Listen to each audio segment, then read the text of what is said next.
We are live on the Hawk Zone coming at you right after this game. Seahawks win 26-20. We got our live reactions and we want to hear you guys' comments. Toss them in the comments, little Q&A as we go along here. On the other side, Hawk Zone rundown. Well, I'm the best corner in the game. For this run. What a run. Get off me. DK. Hey, it's John Schneider with the Seattle Seahawks. And Washington's got a lead. Leo Washington. Gibson, Smith, and Jimbo. The Seahawks are going to hold the NFC Championship. Every year, the NFL does. Is it going to be another 9-8? Mike Macdonald got to finish something. They have to fix the offense. Part of his success and part of ambition of being the LOB Want to hear? That's trading DK Metcalf. Play him aggressive. This is the Hawk Zone Rundown with Ryan and Bryce.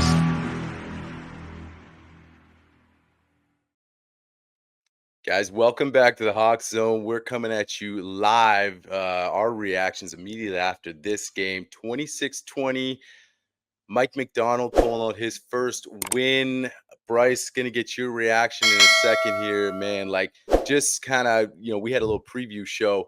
Man, we were close to score here, man, but I did not expect the offense to come out like they did. Tale of two halves, so we'll talk about the second half, but man, overall first impressions of the game. At the end of the day, we're 1-0, feeling pretty good. Give me some of your thoughts, man. Wow, was that a tale of two halves? Honestly, that first half of offense felt like a Pete Carroll regime offense. Like I honestly thought Shane Waldron was calling our plays. Like I thought he flew all the way back from Chicago, and Ryan Grubb was stuck in the washroom and couldn't get out. He locked him in there because, man, that was not a way you want to start any game. With the sack on first down, the pick right after, they couldn't move the ball. But then they did something that we haven't seen a lot of Seahawk teams do. They made halftime adjustments, figured out what they needed to do, and came out and decided that Ken Walker was going to actually be a part of this offense and fed that man the ball. And now you see what happens when you actually run the ball effectively. It opens up other things in the offense. Yeah, and like you said, that when we hired Grubb, everyone's talking about the high-powered, high-flying down the field offense. But when you dub as well as you do, say, no, wait a second. Grubb has a huge run game as part of this offense, and you talked about the statistics that they had down at UW running the football, and like you said, that's the key here. And do you think it was a case where they came out in the first part of the game saying, we're just gonna, because like you and I talked about, you had Sutton there, but everybody else is kind of like, on that secondary, so let's just go out and try to attack this thing down the field and get it off going like that.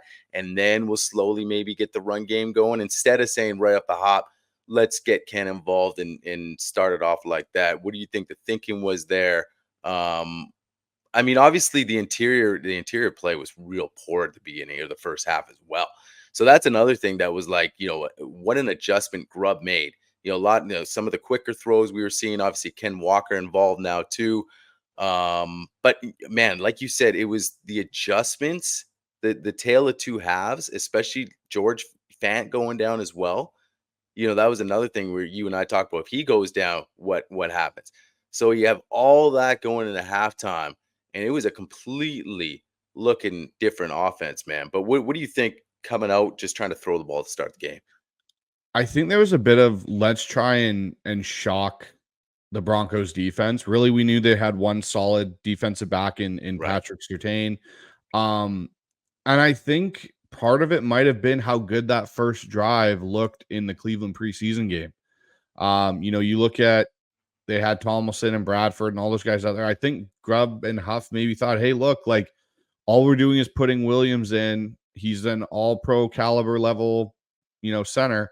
We should be fine. Let's take some shots off of this. Let's, get the offense rolling quickly. That's not the approach I would have taken. I would have wanted to get K9 going and get that O-line settled in and all of them settled in, because that was the one thing I think for me, and I was in the 12 Talk Pods Discord chat for the game. And the one thing I kept going back to was like run the ball, like get these O-linemen going, calm the whole game down.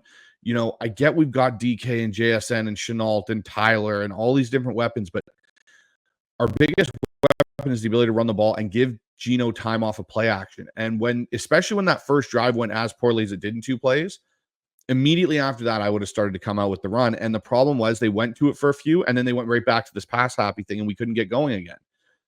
When you haven't had starters play that much in the preseason like Seattle did, this is kind of what you have to expect that first half may be like. Now, I didn't think the O-line was going to be that piss poor, which it was. Like, man, like it was bad. I don't know what to say about Tomlinson and Bradford, but my hot take, and I will preach this till week 6, I think Lamea and Haynes are going to be your 2 starting guards by the week 6 matchup we have, because both Bradford and Tomlinson could not pass pro to save their lives. Allen was in the backfield. Cooper was in the backfield. Like, it was a nightmare. Forsyth looks like he's literally made of stone when he's trying to block offside or edge rushes off the outside.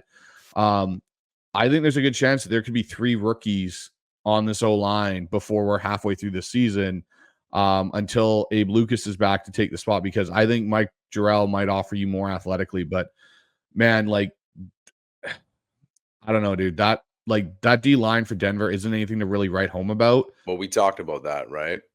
Pros across the board. Yeah, we talked about that in our pregame show. As far as like nobody there scares you, and so when that's happening today, man, that's got to get you a little concerned. But sticking with the 0-2, man, Tyler Lockett show in the second half, man. Talk about people were so, I wouldn't say quick to write him off, but it's like, hey, we got JSN, DK, we're good. Tyler's old, he's 31, and really he still can ball, but you're like, okay, maybe he's falling down to that third guy. And I think last year too, there was a couple of times where Tyler dropping the football, which was uncharacteristic, and maybe people put that, man, he's getting on in age, but sometimes, hey man, that's just the way it goes. Sometimes you just drop the football, and I think that just didn't have anything to do with that. It was just one of those years. You see today, man, the last play of the game where we just saw Tyler, like, not the easiest catch to finish off that game. He went out and basically a veteran guy who's still a baller on his team said, I know the situation. Any means necessary. I'm not dropping this football. I'm making this play. And then the back shoulder throws with him and Geno, that, the chemistry, obviously, like, there was a situation where you're picking on those other DBs and saying, nah, I got this veteran guy. We got the chemistry. Good luck. You're not doing that against Surtain, maybe, but even, they went at Surtain too. DK, nice drag route there later in the game. They went, and the other thing I noticed too was a couple of one-on-ones right away. He wasn't afraid. There wasn't like, we're not going to throw to on Surtain's side with DK. We believe in DK. We believe he can outplay anybody in this league one-on-one. And they didn't connect there in that, what was that? That set was it the second series there in the game? Yeah. But I like the play. I like the shot. You and I talked about early. Get him involved. They got JSN involved early. But like you said, there was no flow, obviously, in the first half with the offense. Because, man, I mean, how many safeties you taken? All this kind of stuff. So it's like one of those things where, you can't really. All right, guys, I'll take over this until Ryan's back. So hopefully he's back shortly. But couple things, I'll get into some questions here. And we'll wait till Ryan comes back on. Oh, am I frozen too, guys? Hold on a second here. Oh, it looks like Ryan's coming back. All good there, Ryan? I'm back in. Here we go. Okay, perfect. All right. I missed what you were saying there, man. I had some tech issues there. You froze up. But no, when you were talking about Lockett there, the one thing I would agree with you is I think the one thing we saw today with Tyler is his ability to understand the situations the offense was going through. So in that regard, I look at why Geno went to him. Tyler gets open quick. Like, he really, really does. And so I truly think that's why you saw Lockett's, the back shoulder throws, obviously the third down conversion there to end the game. He understands those situations because of how he's played in this offense for years. And so I truly think, that's where we're going to see the growth of Tyler Lockett potentially is in how does he help this offense when they get into situations like that? Let's go to some questions here. Anyone let me know if there's still tech issue. I know Ryan's kind of fixing with some stuff right now. So I'll bring in some questions right now. First one, well, it's more of a comment from Michael here. I was ready to hate Geno for the rest of the season, but he took his vitamins at halftime. Yeah, I'd have to agree with you, Michael. That first half, outside of his really long run he had, it definitely was something, that I think he's going to want to forget about as quickly as possible, as well as, the offense as a whole. It was ugly. It wasn't clean. I think that goes back to them not practicing in game speed enough during the regular or the preseason. The one comment I found really interesting that started the game, I don't know if you heard it, Ryan, was from the reporter that said before Geno even took his first snap that, he's motivated because the team didn't redo a deal with him or whatever. And I was kind of like, that's really interesting. I had a conversation with Rob Staten going back and forth a little bit on Twitter about it, where it was kind of like, that's not the thing you really want to hear right off the gate when he just signed his extension last offseason. Right. Like, it's not like we're 2 or 3 years removed from it, but that's the first comment that this, announcer made right out of the bat. I look at, another question we got coming in here from Josh. Thoughts on the O-line? Well, like I said, I think LeMay and Haynes are going to have to be the answer at guard with Mike Jarrell. I don't know what we do to fix that, because that might have been the worst interior O-line performance I've probably seen.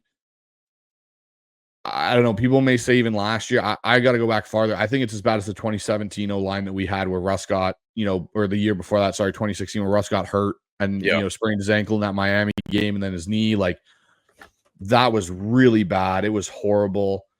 They did improve in the second half, but I think that was more to do with the adjustments clearly that Grubb and Scott Huff made in regards to, hey, let's run the ball.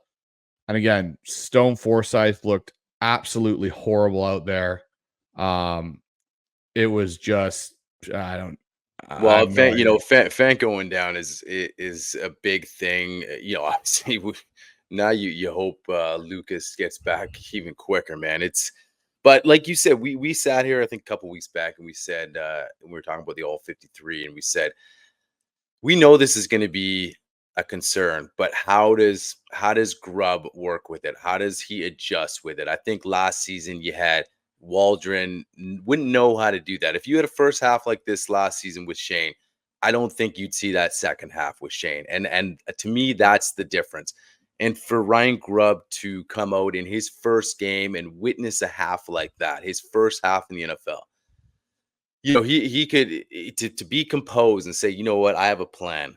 I know what I want to do at halftime here, and come out and this is what we want to do, and be effective, run the ball effective. The quick hitters, just, it's not like they were just running the football. They ran it effectively, but they were doing other things. So I think for me, that's where my confidence lies right now. I think, you're right. You're going to see Haynes in there probably sooner than later. You're going to, but it's just tough. It's week one also. And I think you look at it and it was the interior was poor, and Stone, we know what you got there. But I think, like you said, the lack of play together with the preseason doesn't help the situation either. So let's give it a little bit of time, shore things up a little bit. Hopefully we see some improvements. But I agree, you're probably going to see some different personnel changes throughout. It's not like you got guys across. I mean, it was nice to see Connor Williams play, and get reps going with Geno, right, and playing his first game. So you take some positive, but like I said, when you have a tale of two offensive halves come together like that and completely different, that gives me confidence in the offensive play caller. What are your thoughts on that?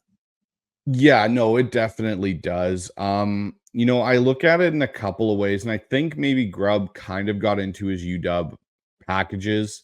With, hey, we're going to come out and do this. And then once he started to balance out the play calling with the run a little bit more, you saw the team kind of takes shape a little bit. And I think part of it too is you got to play off the defense, right? Like they didn't know what their defense was going to look like in this game.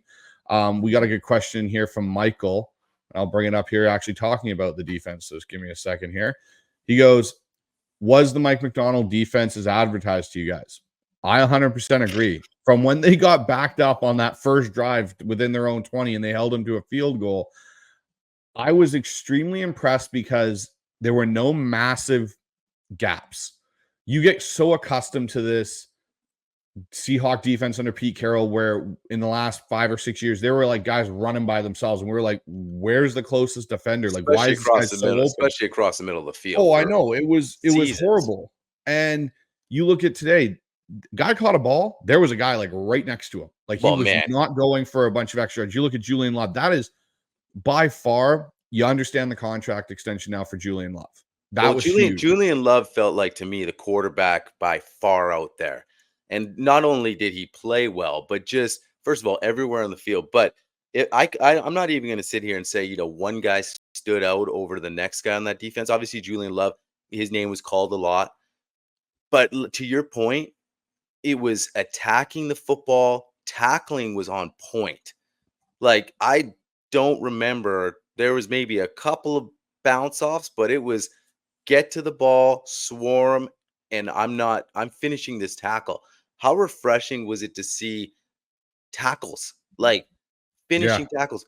Here's a shout out, Reek Wallen with a pick, like blanketing guys. Like, we talked about this all offseason. We mentioned it before, in our preview show, how when, talking to guys and listening to guys in the press conferences, you felt this air of confidence that was real.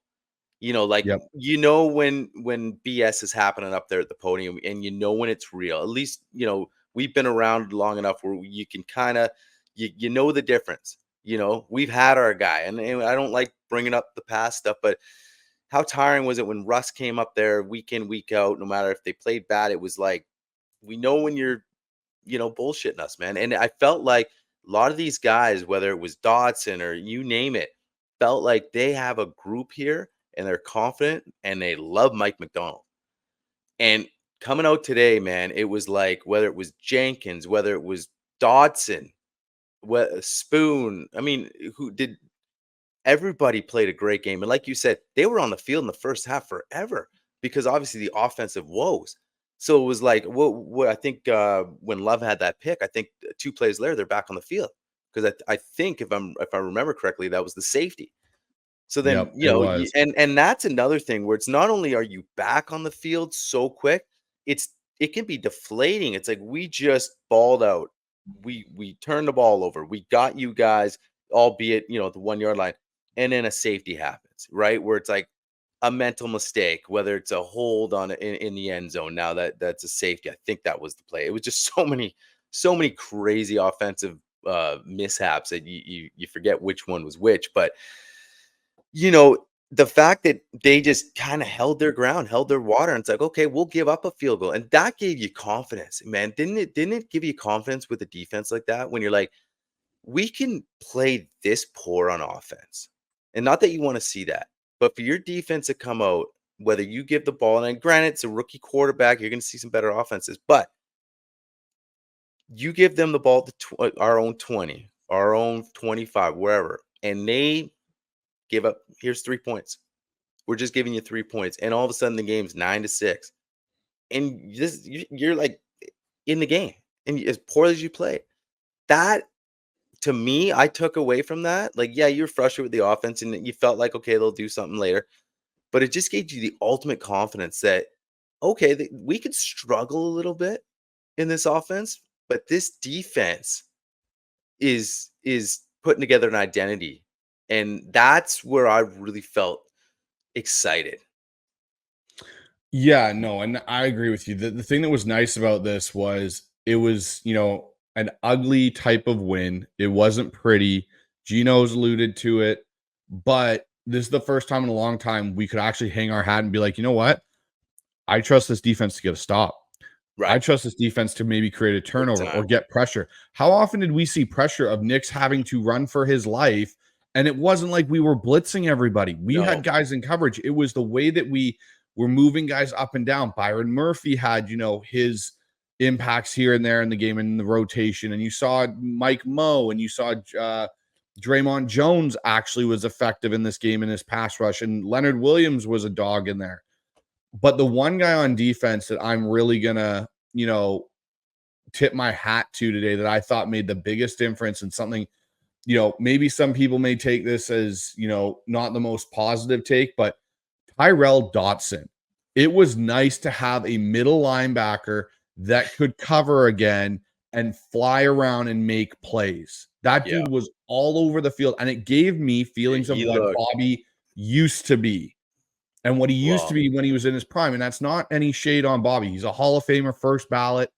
He's going to go in the Hall of Fame. But Dotson literally played this game and fits this system so well that I honestly think that guy is going to be out of the two between him and Baker. Didn't really notice Baker much, which isn't a bad thing because he's been injured.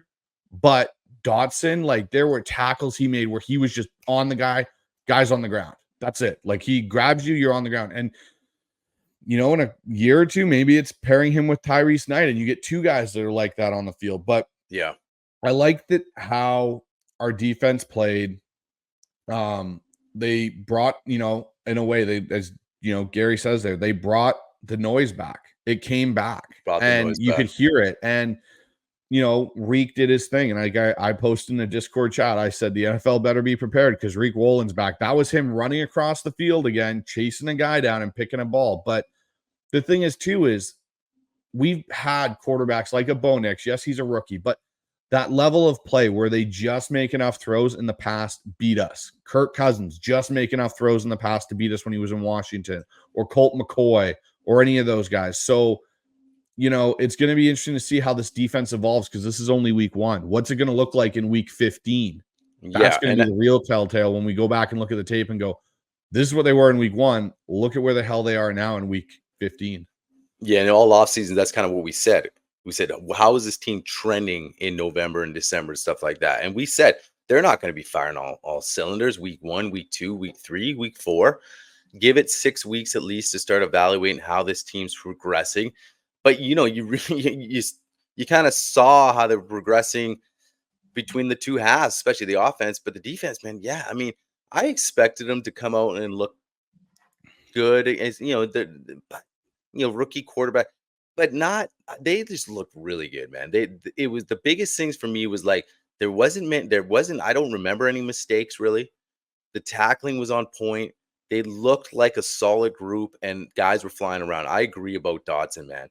Like, man, I think if, of course, maybe they sign both guys, but that's a guy where you're like, okay, you know what, we got to figure out how we can, and we're not jumping ahead and getting, we're just saying he looked like the guy, right? And where it's like, hey, wouldn't mind having this guy around Seattle for a few more seasons, man. Do you think part of the Seahawks win had anything to do with Bo not being really, that impressive? I mean, my take is, obviously he's a rookie QB. That's first off, you're coming in Lumen. We talked about that last week. Coming in Lumen, you put the pressure on this kid. They did it a lot. There was, and he's going to have some times where, I said it. I said, you know what? They're going to put a few drives together, get down the field, kick field goals. I think it was as advertised. I mean, you don't expect, but I mean, he still showed flashes. They made it a 1-score game, and if they don't convert that third down with Tyler Lockett there, he has a chance to come down and win the football game. So yeah, his numbers weren't good, but I think I credit the defense of Seattle more than anything. What's your thoughts? With Bo Nix, I think one thing, and again, this is the Sean Payton thing we talked about in the preview show, and I brought up how Sean Payton likes to run his offense. Yeah. He likes to run a lot of intermediate throws. You could see it a little bit here and there.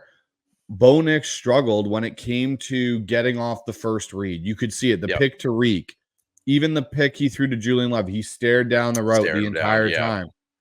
When he threw the pick with Reek, though, the thing is he gets out of the pocket and he's extending the play, and you're throwing to one guy with 3 Seahawk defenders around him. So I think the game sped up as it went along, and they kind of lost the run game. And not to say that they really had it in this game, but you could see the effects of him not being able to run effectively. Seattle started to come up. They started to press more. And you could see that for Sean Payton, there's only a limited amount of things he's probably comfortable with Bo Nix, where Bo Nix is comfortable with it. And you could see that once Seattle figured that out and Mike Macdonald, they started just to take it away. They didn't have to rush. They realized that once Garrett Bowles went out with his injury, we don't have to rush maybe 5. We can bring simulated pressure. He's not going to pick it up properly with protections, and we can drop more guys into coverage. And that's where you started to see. Now, the last drive where he went down the field and scored to make it 26-20, he did most of that with his legs. And that's something that Bo Nix has, right? He can buy time and make plays with his legs. So I wouldn't say he was unimpressive. I would say he's kind of what I thought he was going to be in this game. Exactly. I think he's going to get better as the year goes on. There were some throws he did make and some plays he did make where I went, you know what? That's why you take that guy in the first round, because of those things. But with that being said, I think more of it has to do with how Seattle, now with the players they have, are running a scheme that suits the players that they have in Seattle finally.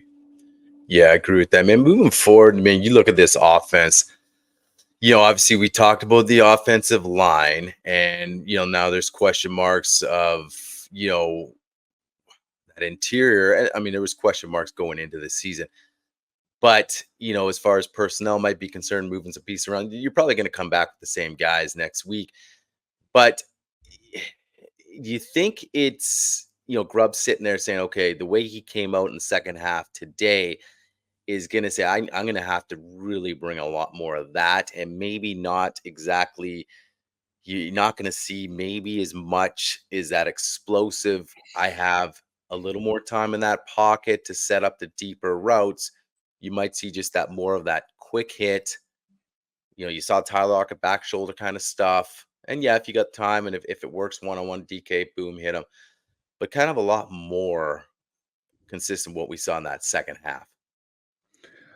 I honestly think you may see a more like for next week versus New England, who won today, which kind of surprised me. They beat Cincinnati in Cincinnati. I saw that.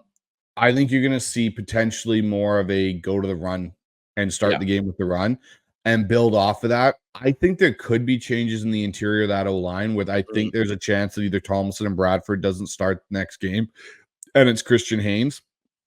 I also will say, I think there's a good shot that who was basically, Lamea and Jarrell were inactive today. I think there's a good chance that both those guys are active next week on their trip over to New England there, because if that, I don't think you can get kind of right. Well, dude, honestly, with the way that injury looked and everything, it looked like his ACL went or something on his knee went. Like it was non-contact, and how quickly they ruled him out. Not a great sign either in that regard. I think you'll see Seattle may go out. And now here's the thing with Seattle. Everyone was talking about how Jalen Sundell made this roster, the third string center that we were really high on, that we think could push Olu out of the center backup role. He's got tackle flexibility. The guy played tackle last year. So, I don't know if that means Seattle makes some roster moves on their practice squad, tries to bring back Greenfield so they can activate him if needed. There's going to be some shuffling for sure, just due to the injuries. The one thing that kind of worried me a little bit, and I don't know if a lot of people caught this, but it was on Ken Walker's last run of the game.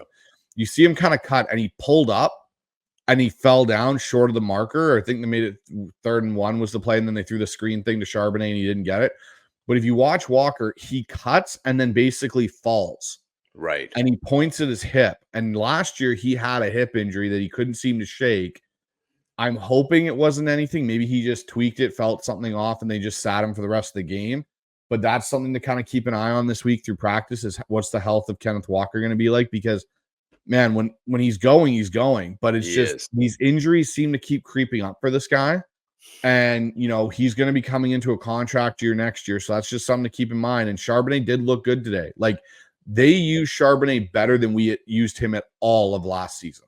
Well, and then also the catch Charbonnet had too, right? So you kind of saw that versatility from both guys, right? Walker catching out of the backfield. What was the Charbonnet play? That was he leaked out. That's when he leaked out. Yeah. And something you wouldn't see, and it was that was the nice thing. But yeah, Zach was running the ball nice too, man. But like you said, Ken, Yeah, that's the only thing, right? Health concerns with him. But like when he is running, he's running. So let's hope it's not. Well, there you go. Post game, Michael he said says that he's he said he's fine. I fine. So that's a mean, good but thing. that's a good thing. You never, I mean, sometimes not. You never know, right? It could be one of those things, like you said. It could nag him, right? And it could, and progressively get worse. So yeah, I think you take it out with a grain of salt. I think sometimes guys come to the podium, right? And you might not want to say too much. Yeah, I'm good, but it hurts, right? And then next thing you know, you get a little evaluated, and it's maybe a little different than you thought. But I mean, man, I want to see him healthy because we got high hopes for Ken, man. Like he's your number one guy, and you saw what happens when he's rolling, and it just opens up everything else. So I think though this is the one thing I will say is Seattle, these kind of performances from Geno are what are going to make people have hesitation about yeah, him as the future. Like, and I get the O-line was a big issue, and I 100% agree. I obviously, you and me both know I'm an offensive coordinator. I coach quarterbacks. I get the interior O-line play had a big factor in that today, but that's always kind of going to be the knock on Geno is, can he be consistent? Like next week, is it the same thing again? Yes, we have problems. Is he able to avert some of those mistakes? Like the one pick he threw today, even if he had been upright, I don't understand what he was looking at that he wanted to throw to. Maybe the deep end to Lockett, but the trajectory of the ball was so flat that the linebacker still would have got to it. So I'm not 100% sure on what he was looking at. But you know what? Overall, I don't think people can be upset overall with how the Seahawks played because this is the first time we've seen the Seahawks win an ugly game like this with a defense that dominated. This was reminiscent. Well, that was the big that was the big thing. Yeah. And it gave me feelings of 2012, like when we had did. Russ. I know, and you don't want to go there because people right away say, "Oh, you compare this to Legion of Boom, man." No, but I'm not. Dude, I agree with you. That's exactly what I've been thinking. Like right? it just had Those that 10-9 style wins, right? Where 2012 is a good example. Well, 2012 is a perfect example because what did our team basically do in those games that year was rely on a defense that was really good, and then at the same time turn the ball and hand it off to Marshawn. Yes, we don't have Marshawn, but we got Ken Walker, and he's a pretty good back. So what they do, they relied on their run game and their defense today. Yeah, and I know here's another good question coming in. So from Rudy Grayling, thoughts on Connor Williams? Look to me far and away the best lineman. Honestly, I agree. I think Connor Williams might have been the best lineman out on the field today. Charles Cross, I think, struggled due to the Tomlinson issues he was having to deal with on the left guard with his run mate there. But Williams looked good. You still can see he doesn't have, I would say, strength yet where he would probably like to be coming in. But overall, you can see the upgrade at center and how much it means. Like, and I think maybe that might be some of it that they might take into consideration in practice this week is how much of it was difference for Tomlinson and Bradford playing with Connor Williams in the middle instead of Olu. Does that change things? Because I don't think Connor Williams is nearly the size of Olu. So there's some things there that you can probably chalk up to that. But overall, I think Ryan Grubb got his jitters out.